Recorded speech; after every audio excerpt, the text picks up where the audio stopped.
साथियों जय हिंद। अगर आप भी अपने तन पे वर्दी सजाना चाहते हैं, आपने भी फौज में जाने का सपना देखा है लेकिन हाइट कम होने की वजह से मायूस हो जाते हैं, तो आज मैं आपको एक ऐसी भर्ती के बारे में जानकारी दे रहा हूं जिसमें हाइट केवल 162 सेंटीमीटर मांगी जाती है। और ये भर्ती है फौज में क्लर्क की ट्रेड के लिए भर्ती। इस भर्ती के बारे में पूरी जानकारी मैं इस वीडियो में देने वाला हूं। फिजिकल स्टैंडर्ड क्या होनी चाहिए, हाइट वेट क्या होनी चाहिए, एग्जाम कैसा आता है और एज लिमिट वगैरह क्या कैसे कितनी मांगी जाती हैं। तो एक बार वीडियो को पूरा जरा ध्यान से देखिएगा। देखिए, एज का क्राइटेरिया जो 1 साल बढ़ा के अब आर्मी में किया गया है, जो 17.5 से 21 था, अब वो 17.5 से 22 कर दिया गया है।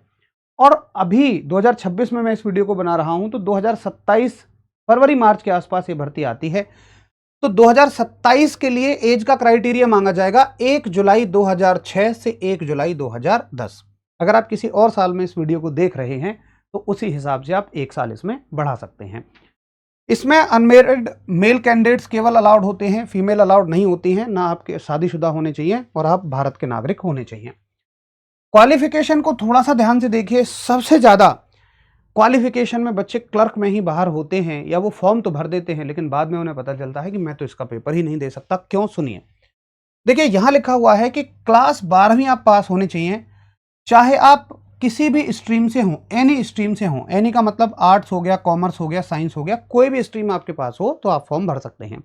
बच्चा इतना देख के केवल फॉर्म भर देता है आर्ट्स वाला।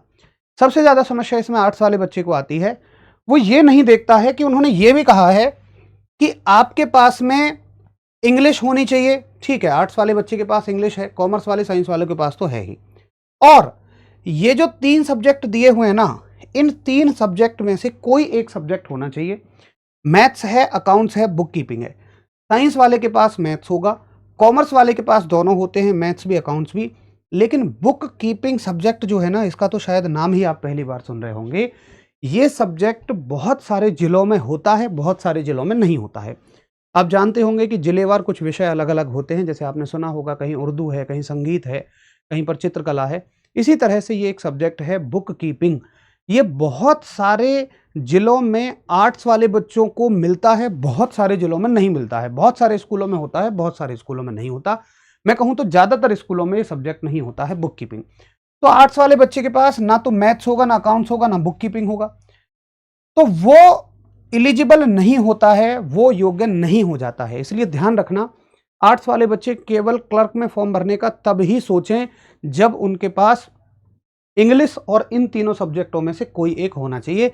इंग्लिश तो होगी ही होगी, बट इन 3 सब्जेक्टों में से एक होना चाहिए। अगर आपका कोई छोटा भाई है, कोई भी है, पड़ोसी है, रिश्तेदार है, कोई भी, अगर वो क्लर्क की भर्ती देखना चाहते हैं तो आप उनको सलाह दें कि अगर तुम 12th आर्ट से करो ना, 11 12th, तो आपके पास बुक कीपिंग सब्जेक्ट जरूर होना चाहिए, तब आप क्लर्क का फॉर्म भर सकते हैं। ओवरऑल परसेंटेज आपकी 60% होनी चाहिए, हर एक सब्जेक्ट में 50 नंबर होने चाहिए। ये योग्यताएं हैं। हाइट इसमें 162 सेंटीमीटर मांगी जाती है। फौज में बाकी चीजों के लिए, बाकी भर्तियों के लिए 170 मांगी जाती है, इसमें 162 सेंटीमीटर है। उसमें भी कुछ जो नॉर्थ ईस्ट और पहाड़ी क्षेत्र के साथी हैं उनके लिए छूट है। चेस्ट जो है आपकी 77 मांगी जाती है बगैर फुला के, और 5 सेंटीमीटर का उसमें फुलाव मांगा जाता है। जो वजन है वो आपकी हाइट के अकॉर्डिंग ही होना चाहिए, मतलब आप अंडरवेट या बहुत ओवरवेट नहीं होना चाहिए। देखिए, रिक्रूटमेंट की प्रोसेस क्या होती है। इसके जो फॉर्म आते हैं ना, साल में एक बार आते हैं। हर साल लगभग ये फरवरी मार्च के महीनों में फॉर्म आते हैं, और पेपर इसका मई जून के महीनों में पेपर होता है। उसके बाद फिर आपके एआरओ वाइज फिजिकल होते हैं, और फिजिकल के बाद में फिर आपकी फाइनल कट ऑफ लगती है।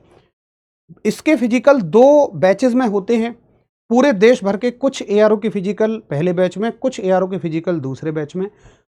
जिनके फिजिकल पहले बैच में हो जाते हैं उनकी भर्ती लगभग 7-8 महीनों में कंप्लीट हो जाती है। जिनके फिजिकल दूसरे बैच में होते हैं उनकी भर्ती को पूरा होने में, यानी फॉर्म भरने से लेके और वर्दी पहनने तक लगभग 1 साल का समय लग जाता है। आगे देखिए, सबसे पहले इसका रिटन एग्जाम होता है, लिखित परीक्षा होती है। लिखित परीक्षा को मैंने यहाँ 2 हिस्सों में बांटा है। पहले पूरी लिखित परीक्षा के बारे में सुनिए। 50 क्वेश्चन होंगे, 200 नंबर के होंगे, हर एक क्वेश्चन 4 नंबर का होगा। इसमें जो फिजिकल होता है वो क्वालिफाइंग इन नेचर होता है। फिजिकल के नंबर नहीं जुड़ते हैं। पूरी मेरिट, फाइनल मेरिट केवल लिखित परीक्षा में प्राप्त नंबरों के आधार पर ही बनती है। 1 घंटे का आपको समय मिलता है, प्लस टाइपिंग होती है, और टाइपिंग लिखित परीक्षा के साथ ही होती है। जैसे बाकी भर्तियों में आप देखते होंगे लिखित परीक्षा में जो पास हो जाते हैं उनके लिए टाइपिंग होती है, यहाँ पर ऐसा नहीं होता है। यहाँ पर टाइपिंग साथ की साथ ही आपसे करा ली जाती है। 4 नंबर का ही एक सवाल होता है, 1 नंबर नेगेटिव के कट जाएंगे। नेगेटिव मार्किंग सॉरी नहीं होती है, ये पहले का था, अभी कोई नेगेटिव मार्किंग नहीं है, नो नेगेटिव मार्किंग, ठीक है। ये पहले का पैटर्न है, अभी कोई भी नेगेटिव मार्किंग नहीं है, ठीक है। आगे देखिए आप, अगर पूरे पेपर को देखें तो मैं 2 हिस्सों में बांटता हूं।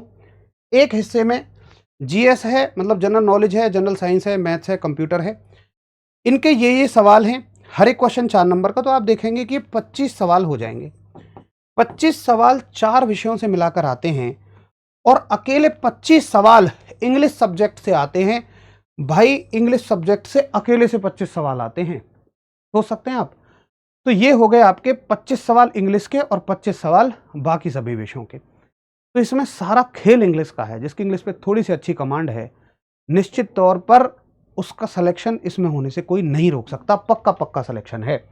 जो साथी पेपर के साथ ही आपको टाइपिंग टेस्ट देना होता है, टाइपिंग में क्या रहेगा आपका, ऑनलाइन कॉमन एंट्रेंस एग्जाम के साथ टाइपिंग रहेगी, where 30 word per minute English में आपसे टाइपिंग कराई जाती है। हिंदी की टाइपिंग नहीं होती है, केवल इंग्लिश की टाइपिंग है और 30 शब्द पर मिनट की इसमें टाइपिंग है। मैं आपको एक और जानकारी दे दूं, बहुत सारे बच्चे इसमें सब्जेक्ट गलत भरने की वजह से बाहर हो जाते हैं, बहुत सारे बच्चे टाइपिंग की वजह से बाहर हो जाते हैं, क्योंकि बहुत सारे बच्चों को तो सच में पता ही नहीं होता है कि पेपर के साथ ही टाइपिंग है। तो बस वो पेपर देने चले गए, पता चला 15 मिनट बाद टाइपिंग भी देनी है, टाइपिंग के लिए तैयार ही नहीं है। आपका एग्ज़ाम होने के बाद लगभग 30-40 दिनों बाद इसका रिजल्ट आ जाएगा। फिर आपके फिजिकल अगर फर्स्ट बैच में पढ़े तो 3-4 महीने में हो जाएंगे, सेकंड बैच में पढ़े तो 7-8 महीने में। फिजिकल पूरा आपका क्वालिफाई होता है, इसके कोई नंबर नहीं होते। रनिंग 1600 मीटर की है, जिसके लिए लगभग आपको 6.25 मिनट का समय मिलता है। क्वालिफाइंग है, पुलअप लगाने होते हैं आपको 6, बस 9 फीट का गहरा खाई होती है, उसे कूदना होता है और जिग जैग बैलेंस होता है। ये सब के सब आसान है और बड़े आराम से आप इन्हें क्वालिफाई कर जाएंगे। तो फौज में जो एक फिजिकल का डर होता है ना दोस्त, वो केवल जीडी ट्रेड के लिए है। बाकी क्लर्क के लिए, टेक्निकल के लिए, नर्सिंग के लिए, इन सभी के लिए क्वालिफाइंग होती है और कोई इसमें नंबर नहीं मांगे जाते हैं, समय भी ठीक ठाक मिलता है। तो ये हो गई है भर्ती के बारे में एक पूरी डिटेल जानकारी। अभी इसमें कुछ छूट भी मिलती है, उन्हें आइए देख लेते हैं। देखिए, ये अग्निवीर क्लर्क में अगर आपके फादर एक्स सर्विसमैन हैं तो ये छूट मिलेगी। स्पोर्ट्स पर्सन्स के लिए 20 नंबर तक की छूट है। उसके बाद अगर आपने अपने टीम को किसी नेशनल लेवल पे रिप्रेजेंट किया है खेल में तो 15 नंबर हैं। अगर आपने कोई मेडल वगैरह जीता है किसी टीम में, इंडिविजुअल इवेंट्स वगैरह में, तो 10 नंबर हैं आपके। और आपने अगर स्टेट लेवल पे रिप्रेजेंट किया है तो 10 नंबर आपको मिलेंगे। उसके अलावा अगर आपके पास कोई सर्टिफिकेट है एनसीसी एबीसी, तो ए वालों को 5, बी वालों को 10, सी वालों को 15 मिलेंगे। अगर आपके पास कोई कंप्यूटर का सर्टिफिकेट है ओ लेवल वगैरह का, तो आपको 15 नंबर एक्स्ट्रा मिलेंगे। आईटीआई के इसमें कोई नंबर नहीं होते हैं, आईटीआई के नंबर मिलते हैं टेक्निकल वालों को। लेकिन अगर आप ओ लेवल का सर्टिफिकेट करके और फिर क्लर्क की भर्ती देखते हैं तो सीधे 15 नंबर की छूट आपको मिलती है। ये आप सभी के लिए एक बड़ा बोनस हो सकता है। साथियों, ये हो गई इस भर्ती के बारे में पूरी जानकारी। आपके और क्या डाउट बचे हुए हैं, एक बार इसके कमेंट सेक्शन में आप कमेंट कर सकते हैं। मैं फिर से आप सभी के लिए जानकारी की वीडियो लेकर आ जाऊंगा। ऐसी ही और अपडेट्स जानने के लिए आप हमारे रोजगार विदंग के डिफेंस चैनल के वीडियो सेक्शन को विजिट कर सकते हैं। वहां पर हमने हर भर्ती के बारे में इस तरह की जानकारी दी हुई है। नमस्कार, जय हिंद साथियों।